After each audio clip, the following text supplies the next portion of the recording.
প্রিয় তরুণ প্রজন্মের ভাই বোনেরা, গত ১.৫ দশকে ভোটার তালিকায় প্রায় ৩.৫ কোটি ভোটার সংযুক্ত হয়েছেন, নতুন ভোটার সংযুক্ত হয়েছেন। এই নতুন ভোটাররা আজ পর্যন্ত একটি জাতীয় নির্বাচনেও ভোট দিয়ে তাদের নিজের পছন্দের প্রার্থীকে জনপ্রতিনিধি নির্বাচিত করার সুযোগ পায়নি। পতিত পরাজিত পলাতক স্বৈরাচারের কাছে মানুষের অধিকার প্রতিষ্ঠা কিংবা নির্বাচন কোনো গুরুত্বপূর্ণ কিছু ছিল না। সুতরাং সংস্কার ইস্যুর পাশাপাশি জাতীয় নির্বাচন অনুষ্ঠানের জন্য অন্তর্বর্তীকালীন সরকারের দৃশ্যমান প্রস্তুতি নেওয়া উচিত বলে আমরা বিশ্বাস করি বা আমরা মনে করি। প্রিয় সমাবেশ,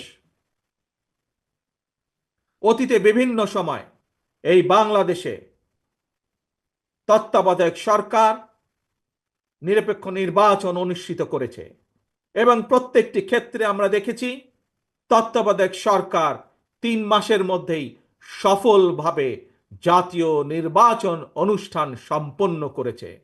সুতরাং অতীতে এই বাংলাদেশে রেকর্ড রয়েছে ৩ মাসের মধ্যে জাতীয় নির্বাচন অনুষ্ঠিত করা সম্ভব। কিন্তু আজ আমরা দেখছি ১০ মাস পার হয়ে গেল, অন্তর্বর্তীকালীন সরকার নির্বাচনের দিনক্ষণ ঘোষণা করছে না। আমরা ফ্যাসিবাদ মুক্ত বাংলাদেশে জনগণের সরাসরি ভোটে জনগণের কাছে জবাবদিহিমূলক, জনগণের কাছে দায়বদ্ধ একটি সরকার দ্রুত দেখতে চায়।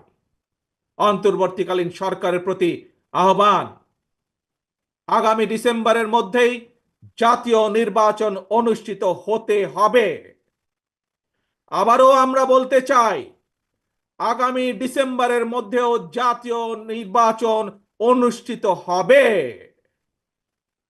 নতুন প্রজন্মের প্রিয় ভাই বোনেরা, আজকের এই সমাবেশ, প্রিয় দেশবাসী, আগামী ডিসেম্বরের মধ্যে আপনারা জাতীয় নির্বাচন অনুষ্ঠান যাতে অনুষ্ঠিত হয় তার প্রস্তুতি নিতে শুরু করুন। কারা রাষ্ট্র পরিচালনা করবে, কারা আপনাদের প্রতিনিধি হবে, জাতীয় নির্বাচনে আপনারা ভোট দিয়ে আপনাদের সেই প্রতিনিধিকে আপনারা নির্বাচিত করবেন।